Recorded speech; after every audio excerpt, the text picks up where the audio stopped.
स्वीडन के खिलाफ दुनिया भर में लगातार एहतजाज जारी है। मुस्लिम ममालिक में भी, अमेरिका में भी, कनाडा में भी, यूनाइटेड किंगडम में भी एहतजाज हो रहा है।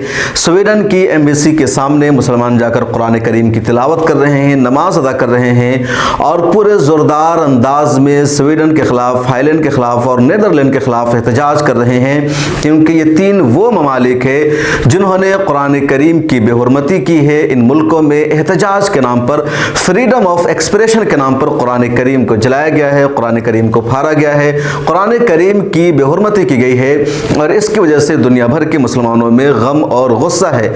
बरतानिया में स्वीडन की एम्बेसी के सामने मुसलमान बड़ी तादाद में इकट्ठा हुए और इकट्ठा होकर के मुसलमानों ने वहाँ ज़ोर ज़ोर से कुरान करीम की तिलावत की, अजान दिया। ट्विटर पर लोगों ने लिखा कि मुसलमानों ने स्वीडन के खिलाफ एहतजाज करते हुए स्वीडन की एम्बेसी के सामने बरतानिया में एक दिन के लिए मस्जिद ही बना दिया और वहाँ पर नमाज हुई, वहाँ पर अजान दी गई, कुरान करीम की तिलावत की गई। अमेरिका में भी कुछ मुसलमानों ने एहतजाज किया है, कनाडा में भी एहतजाज हुआ है। उसके अलावा अफगानिस्तान में बड़ी तादाद में सड़कों पर उतरकर मुसलमान एहतजाज कर रहे हैं, स्वीडन के खिलाफ अक़वाम मुत्तहिदा से एक्शन लेने का मुतालबा कर रहे हैं। बांग्लादेश में लाखों मुसलमान सड़कों पर उतरकर एहतजाज कर रहे हैं, इराक में लाखों मुसलमान सड़कों पर उतरकर एहतजाज कर रहे हैं, लेबनान में मुसलमान सड़कों पर उतरकर एहतजाज कर रहे हैं, कुवैत में बड़े पैमाने पर एहतजाज हो रहा है। इसके अलावा तुर्की में लगातार कई दिनों तक और तुर्की के शहर इस्तांबुल और अंकारा में ख़ास तौर पर बड़ी तादाद में मुसलमानों ने सड़कों पर आकर एहतजाज किया।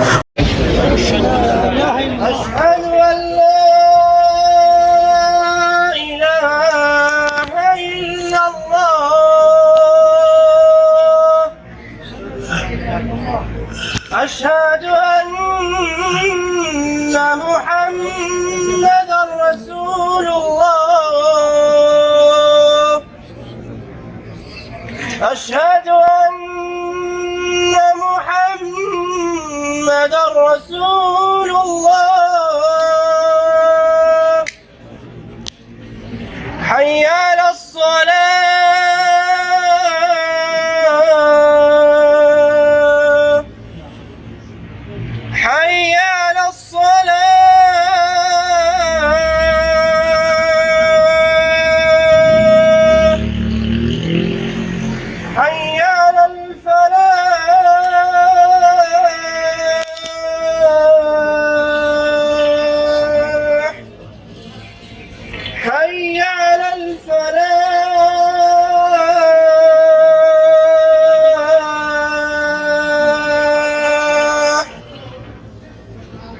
अल्लाहु अकबर, अल्लाहु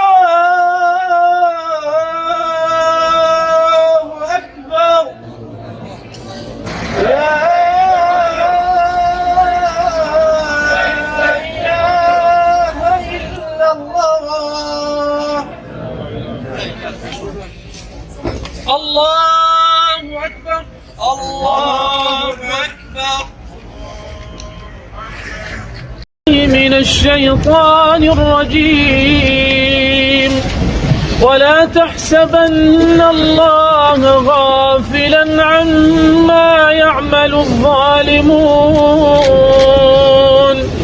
ولا تحسبن الله غافلا عما يعمل الظالمون إنما يؤخرهم ليوم تشخص فيه الأبصار مهطعين مقنعي رؤوسهم لا يرتد إليهم طرفهم وأفئدتهم هواء وأنذر الناس يوم يأتيهم العذاب فيقول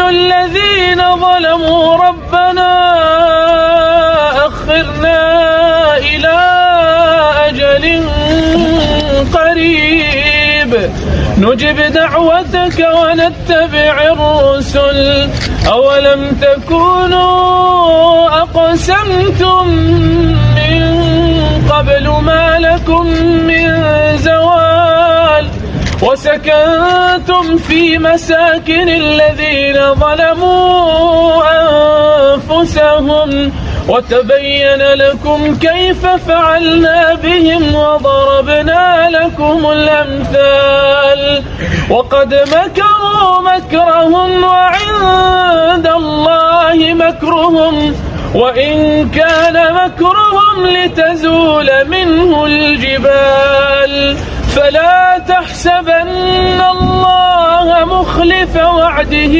رسله إن الله عزيز ذو انتقام إن الله عزيز ذو انتقام يوم تبدل الأرض غير الأرض والسماوات. خود سویڈن میں 7-8 لاکھ مسلمان رہتے ہیں اور وہاں بھی مسلمانوں نے پرزور طریقے سے احتجاج کیا ہے اور سویڈن کی سرکار سے کارروائی کرنے کا مطالبہ کیا ہے.